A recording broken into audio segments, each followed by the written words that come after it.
Mes chers amis, c'est la paracha de Choukat. Ok, la paracha de Choukat, on a déjà parlé un petit peu. C'est la paradouma, c'est la faute de Moshe Rabbeinu. Au lieu de parler, il a tapé. D'accord? Il y a plusieurs raisons. Les deux, la paracha Douma est reliée à la faute de Moshe Rabbeinu. Vous allez voir pourquoi. Alors, la première chose, c'est que Rashi l'amène. Pourquoi on l'appelle Chok? Parce qu'on ne comprend pas. Et il a dit que les Goïm, ils nous énervent. Chez Goïm, Monim, Otano. Qu'est-ce que c'est Monim ici? Il nous énerve, il nous dit pourquoi cette loi de la paradouma, à quoi ça sert et tout. Dieu il a dit Chouka. Et chaque fois c'est écrit dans cette paracha les morts. Les morts, les morts, les morts au début de la paracha. Vous allez voir qu'est-ce que c'est sur les morts. Et pourtant à la fin de la paracha,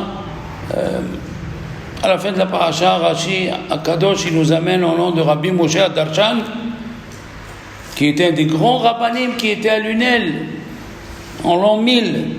Rabbi Moshe Darshan, il a donné les raisons pourquoi la paradouma. Pourquoi rouge? Parce que la mort est revenue. Pourquoi paradouma? Pourquoi rouge? Pourquoi Sherlo ala aléaol? Pourquoi elle ne doit pas avoir un joug? Parce qu'on a enlevé le joug de Dieu. On a eu la gava comme le cèdre. Il faut qu'on soit un ave comme l'hysope, es erez, le ezov, ou shnit ou la'at, et la laine rouge. C'est la laine rouge qui vient pardonner comme au Beth Amikdash. Donc il y a la raison. Il y a la raison pourquoi il y a paradouma. Alors au début de la paracha, Moshe Rabbeinu dit non, il faut dire au Goïm c'est Chok. Sachez une chose, et retenez bien, sachez une chose, retenez bien, que on peut faire sortir avec notre bouche, on peut faire sortir quelqu'un qui est à Olam Haba, ça fait 8 siècles, on peut le faire sortir de Olam Haba avec notre bouche et de le faire entrer à Guéhinam. Les Chachamim nous ont dit que les auteurs de la Mishnah, dans la Gemara de Sanhedrin, ont voulu écrire que le roi Salomon n'a pas chelek le Olam Haba. Pourquoi? Qu'il a fait des choses qu'il ne fallait pas faire. Exactement, il a fait, on va voir, le contraire de paradouma. Quand la Torah, elle donne des raisons, le problème c'est, quand elle donne une explication, l'homme il peut se tromper. La Torah, elle a dit, un roi, il ne doit pas avoir beaucoup de femmes, pour pas que ça lui tourne la tête. Il ne doit pas avoir beaucoup d'argent et d'or, pour pas qu'il ait la gava. Il ne doit pas avoir beaucoup de chevaux dans l'armée, pour qu'il ait confiance en Dieu. Qu'est-ce qu'il a dit le roi Salomon? Moi, je suis intelligent. La Torah, elle a écrit que je suis le plus intelligent. Je peux avoir beaucoup de femmes et je ne vais pas fauter. Et il a fauté. Voilà le sujet que des fois, quand la Torah, elle donne une raison, la personne, elle peut arriver à être tolérante. C'est ça le problème. Et dans la paracha de la semaine, il dit le roi, il dit, Orahim Akadosh, c'est écrit Zot Chukat Torah. Pourquoi tu as écrit le mot Torah? Parce que toute la Torah, il faut le faire, pas parce que tu as compris. Les mitzvot, ils viennent de Dieu. Ils ont des raisons, ils ont des enseignements que tu ne peux pas comprendre. Et les petits enseignements qu'on te donne, c'est parce qu'il y a un cerveau humain. Mais ce n'est pas que tu dois donner une explication, faire une tolérance. Non. Zot Chukat Torah. Toute la Torah, il faut le faire parce que Dieu, il a dit. Alors, on reprend le sujet. La même chose si vous voulez coller, avant de continuer le sujet, la même chose si vous voulez coller avec Moshe Rabbeinu. Moshe Rabbeinu, il y a 10 explications sur la faute de Moshe Rabbeinu. Et nos Chachamim disent, comme ça il a dit le Maguid, le mentor à Rabbi Yosef Karo, plus il y a d'explications, plus le péché, il est très difficile à expliquer. Parce qu'il est fin. Il est très fin. Alors il faut beaucoup d'explications. Les Chachamim nous disent, les enfants, les Chachamim nous disent, Moshe Rabbeinu, il a commencé à faire des raisonnements.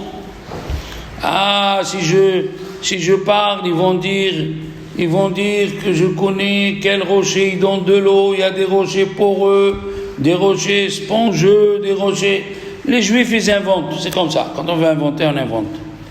Mais il y a là-bas, Rahim Akadosh, il amène, Rabbeinu Hananel, il a dit la raison, c'est parce que mon cher Rabbeinu, il s'est manqué dans les paroles qu'il a dit.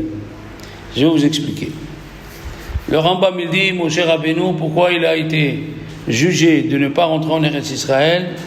Parce qu'il s'est énervé. Et un dirigeant, il ne doit pas s'énerver. Comme ça, il dit le Rambam. Eh bien, Rabbeinu Hananel, il dit pareil. Rabbeinu Hananel, il dit que mon cher Rabbeinu a dit est-ce que de ce rocher, on va vous faire sortir de l'eau? Il a dit, on va vous faire sortir. Aïe, aïe, aïe. Fallait dire, est-ce que de ce rocher, Dieu va faire sortir de l'eau? Ça veut dire, entre parenthèses, il y a eu un mauvais message qui a été compris par les Juifs. Que Moshe Rabbeinu, il s'est approprié le Nes, il s'est approprié le miracle de Mé Meriva, de l'eau qui sort du rocher. Alors il a tapé 2 fois.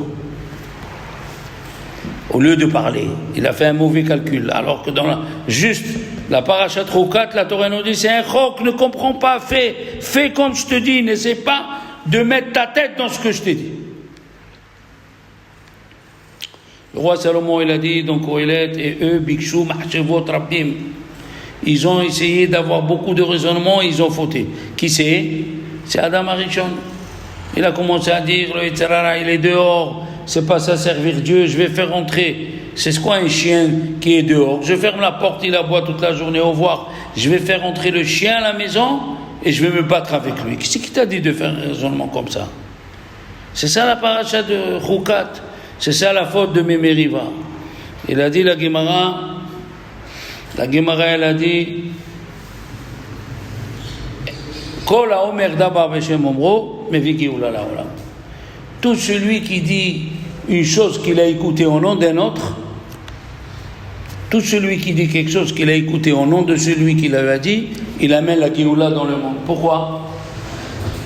Il demande le Maharal de Prague. Pourquoi? Alors écoutez bien, c'est très profond. Regardez, qu'est-ce qu'il a dit le roi David, le roi Salomon, Matan baseter ichpeaf. Quand tu donnes tzedaka à quelqu'un qui va les donner à un autre, et toi tu ne sais pas, celui qui reçoit, il ne sait pas de qui il a reçu, et celui qui donne, il ne sait pas à qui il a donné, ichpeaf. Qu'est-ce que ça veut dire ichpeaf? Tu peux enlever la colère de Dieu sur toi ou sur tes enfants. Pourquoi? Parce que tu n'enlèves pas le merci de Dieu. Quand devant tout le monde, tu donnes à quelqu'un et il te dit merci. Après, il dit merci à Dieu, mais d'abord, il te dit merci. Et puisqu'il te dit merci à toi, c'est comme si tu as volé le merci de Dieu. Tu t'es approprié le merci de Dieu. Oui, comme c'est écrit au sujet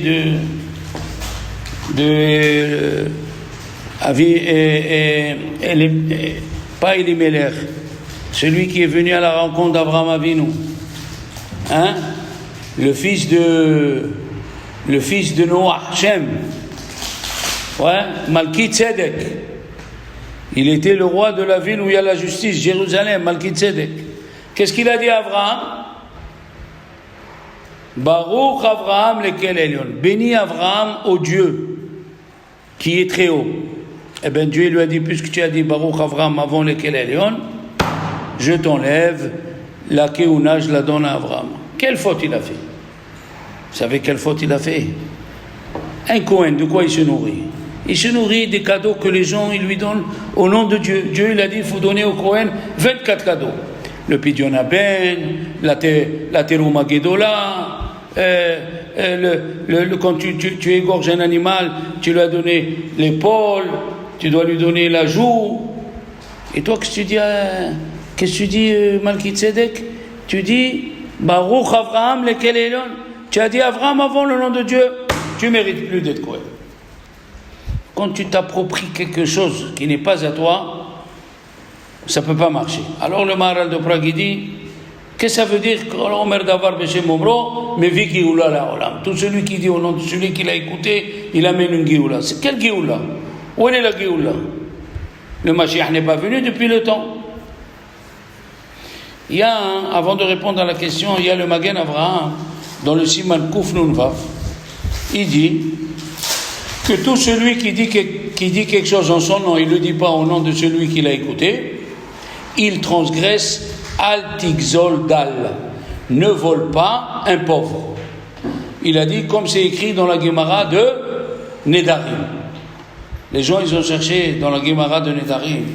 Qui c'est qui a cherché? Le nom d'Abi Yehuda, c'est pas n'importe qui. Il était en 1750 le grand rabbin de Prague.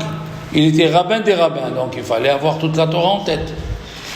Il a dit, j'ai trouvé dans le Midrash Tanchuma que tout celui qui dit une chose qu'il a écouté de quelqu'un, il a dit en son nom, c'est écrit Al Tigzol Dal.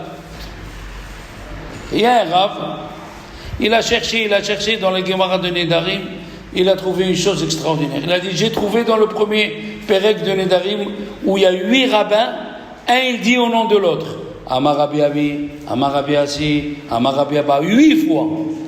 Pourquoi? C'est la seule fois dans la Gemara où c'est écrit ça. Pourquoi? Pour nous montrer qu'il ne faut pas t'approprier la chose. D'accord? Il faut la faire comme tu ne t'appropries pas la chose. Alors Dieu il donne la récompense à ce monsieur que dans un certain cas il amène le sauvetage du peuple d'Israël. Comment? Prenons Esther à Malka. Esther, Mordechai il est venu, il lui a dit, tu sais qu'il y a 2 personnes qui parlent portugais et ils ont dit qu'ils veulent tuer le roi. Tu écoutes ça? Ils ont dit qu'ils veulent tuer le roi. Qu'est-ce qu'elle est partie, Esther? Elle l'a dit au roi. Mais qu'est-ce qu'elle a dit? Vatomer, Vataged Esther, Beshem Mordechai. En étant reine, elle aurait pu s'approprier. Je t'ai sauvé la vie, tu as vu? Et ils ont pris les deux, ces deux, Bigtana Vateresh, hein? Et les enfants de Haman ont écrit Bigtan O Teresh. Ça veut dire on ne sait pas lequel des deux il était assassin, comme ça pour diminuer Mordechai. Qu'est-ce qu'il est venu un ange? Le O il a partagé en 2. Il a pris le Aleph, il a mis dans Bigtan, ça fait Bigtana, et le Vav, Veteresh, Bigtana Vateresh. Et Esther, elle avait l'occasion de s'approprier le sauvetage du roi, elle n'a pas fait. Alors, Dieu il a dit, puisque toi tu t'es effacé, mais avec toi je vais libérer parce que tout le monde va remercier Dieu. Comme ça il dit aussi le Maharal de Prague, est-ce que dans la Haggadah il y a le mot de Moshe Rabbeinu? Il n'y a pas le nom de Moshe. Et pourtant, il y a juste une allusion. Dieu nous a envoyé, Vaishlahnu, Hashem Malach. Malach c'est Moshe. Mais il n'y a pas écrit le Moshe. Pourquoi? Parce que Dieu il a choisi un homme, Moshe, qui était modeste, qu'à chaque fois il dit, c'est pas moi qui fais, c'est pas moi, c'est Dieu. Ah, un homme qui s'approprie pas la gloire de la chose, lui il peut sauver le peuple d'Israël. Il n'y a pas le nom de Moshe dans la Haggadah. Parce que Moshe, son but, c'était d'être effacé. Son but, c'est d'être effacé. Et s'il est effacé, alors Dieu il peut amener la Géoula grâce à lui. Regardez tous ces exemples. Prenons Yosef Hatzadik, quand il était debout devant, il était debout devant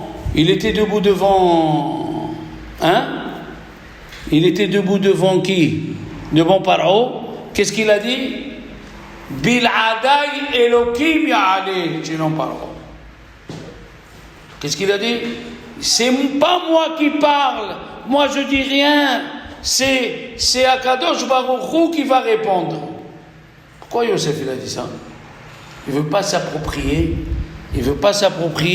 la joie de dire une chose pareille.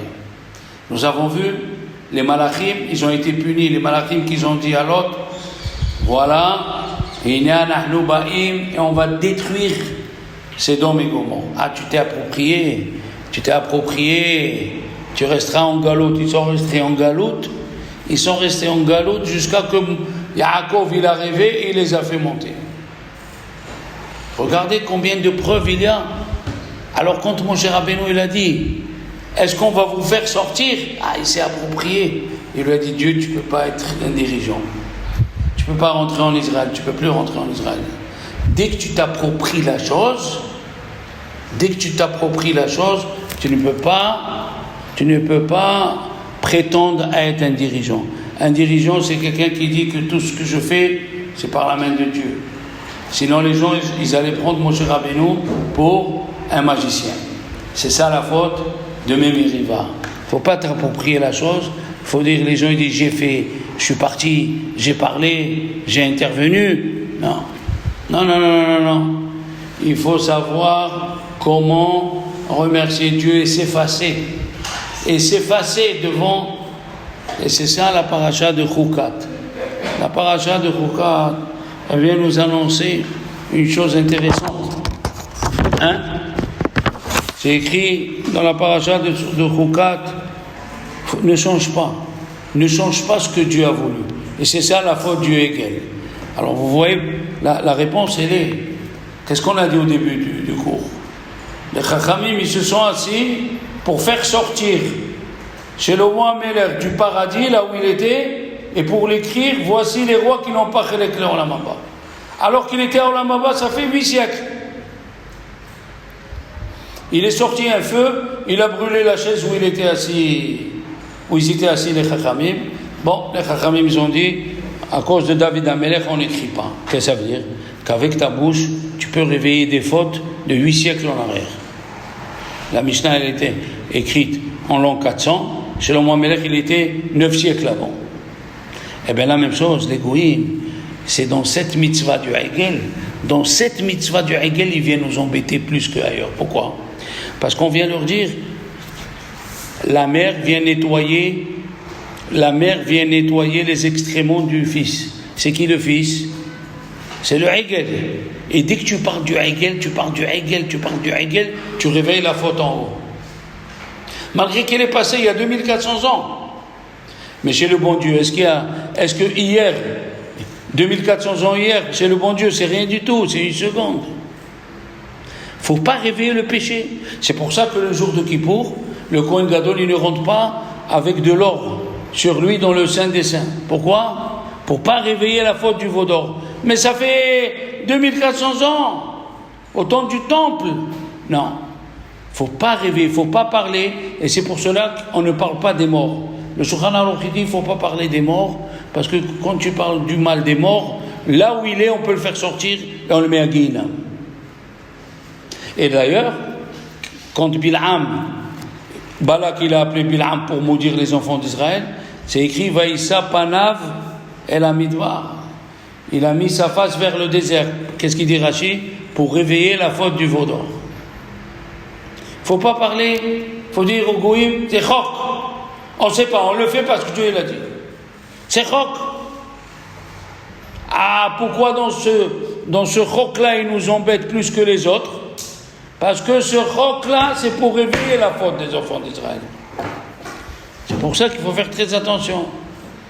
De ne pas réveiller. Et la preuve, la Mishnah nous dit dans Yoma que le Kohen Gadol, la première tunique avec quoi il rentrait, elle coûtait 10 000 pièces. Et la deuxième, à l'après-midi, elle coûtait 12 000 pièces. Pourquoi tu nous parles de tunique? Parce que c'est écrit dans la Hamida de Kippour, vous allez voir, Ki ata solhan ou mohanan li shiftei yeshurun. Il a dit le Meshech Chochma, c'est la seule fois où on voit le mot shiftei yeshurun. Et c'est la seule fois où on voit solhan ou mohanan. Qu'est-ce que ça veut dire? Il a dit chaque génération, il y a le péché du veau d'or qui se réveille, ou le péché de la discorde entre nous, entre Yosef et ses frères. Sachez que le Yerushalmi, il dit une chose terrible. Le Yerushalmi, il dit, on donne le Pidyon Haben 5 pièces qui font 20 petites pièces, c'est pour pardonner la faute de Yosef, qui était le premier-né de Rachel, que les frères l'ont vendu. Le Yerushalmi, il dit, on donne Machatzit à Shekel, qui font 2 pièces, pour pardonner la faute qu'on a vendue Yosef. Le Zohar, il dit, on est descendu en Égypte, pas à cause de la Gézéra d'Avraham Avinu, elle s'est effacée celle-là, à cause qu'ils ont vendu des frères qui ont vendu des frères. Alors, le jour de Kippour, on parle de la tunique. Regarde la tunique qu'on a, Kadosh Baruch Hu. Regarde notre tunique. C'est-à-dire, on est ensemble, on jeûne ensemble pour demander pardon. Pour demander pardon. Malheureusement, Zot Hukat Torah. Oui, c'est ça la Hukat de la Torah. Et chaque fois, c'est écrit les morts pour dire aux Goïm que nous, on n'est pas comme vous. On fait parce que Dieu l'a dit. Alors, deux choses on apprend d'ici. La première, de ne pas changer ce que Dieu a dit. De ne pas chercher à faire des compréhensions. Par exemple, c'est écrit dans Vaïtranan, Kaved et avicha ve'etimecha, ka'asher tzivecha. Il dit Rashi, ka'asher tzivecha, où il t'a ordonné Amara. Tu me suis? Daniel. La même chose, c'est écrit, tu feras le Shabbat, ka'asher tzivecha, comme il t'a ordonné où Amara. Pourquoi il ne dit pas, Rashi, qui nous a ordonné dans les 10 commandements, dans Yitro? Pourquoi il est parti avant Yitro, dans Mara? Pourquoi? Pour te dire que quand tu fais le respect de ton père et ta mère, ne pense pas parce que ils m'ont fait du bien, ils m'ont fait ça, ils m'ont fait ça. Parce qu'après, tu vas faire un mauvais raisonnement. Quel est le mauvais raisonnement? Et s'ils sont méchants avec moi, je ne les respecte pas. Alors il t'a dit Rashi, Kacher Tzivicha Bemara. Amara, il leur a dit Hok, Sham Hok, tu respectes ton père et ta mère parce que je te dis. Le Shabbat, tu le fais parce que je t'ai dit. Ne fais pas toi, tu dis. Ça suffit de penser que je pense à Shabbat, mais je peux rouler en voiture, mais je peux fumer. Arrête de mettre ta pensée dans les pensées de la Torah. Kacher Tzivicha, comme je t'ai ordonné, Hok. La Gemara dans Kiddushin nous raconte qu'ils avaient besoin d'une pierre. Elle s'appelait Ishpe, la pierre de Binyamin. Yashpe, celui qui n'a pas dénoncé ses frères. Ouais. Ils sont partis chez un monsieur qui s'appelle Dama Ben Netina. Ils ont voulu payer 1 tonne d'argent. Et Dama Ben Netina a dit non, mon père il dort, je ne veux pas le réveiller. Tu me suis? Alors, quand il s'est réveillé, il leur a dit non, donnez-moi le premier prix que je vous ai dit. Qu'est-ce qu'il a fait? Dieu l'a récompensé et il lui a donné une vache rousse. Et ils ont payé son poids en or. Quelle relation la récompense, une vache rousse, avec ce qu'il a fait? Parce que ce qu'il a fait lui, c'était une mitzvah logique. Et Rabbeinu Nissim dit que même les goïms, ils ont les mitzvot logiques. Qu'est-ce qu'il a fait? Dieu, il lui a montré que les juifs, ils sont prêts à payer même dans du mitzvah qu'on ne comprend pas. C'est quoi la mitzvah? Paradouma. D'accord? Il faut faire les choses parce que Dieu t'a dit. Alors mes chers amis, continuons à faire ce que Dieu l'a dit. Et Bezrat Hashem, on sera sauvés et on ne bougera pas de ce que Dieu nous a dit.